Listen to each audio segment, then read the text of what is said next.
আমাদের আসামে এটা ফল আর সবজি দুটো হিসেবে ব্যবহার করা হয়, সেটা হলো এঁচোড় আর আরেকটা নাম হলো কাঁঠাল।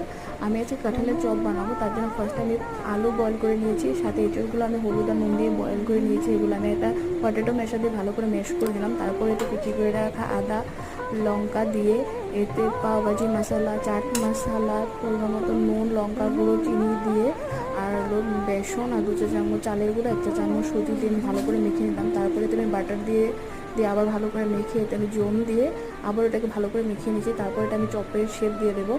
দেখুন এভাবে আমি চপের শেপ দিয়ে দিয়েছি, আপনি যে যেরকম পারেন সেভাবে শেপটা দিতে পারেন। দেখুন আমার এগুলো চপ সেদ্ধ হয়ে গেছে। পাশে আমি তেলটা হিট হওয়ার জন্য বসিয়ে দিয়েছিলাম, মিডিয়াম হিটে আমি চপগুলো ঢেলে দিলাম। এগুলো আমি একটা চামচের সাহায্যে উপর উপর অল্প তেলগুলো দিয়ে দেবো, উল্টো পাল্টে ভেজে নিলাম। আমার দেখো ভাজা হয়ে গেছে, এটা খেতে খুব সুস্বাদু হয়।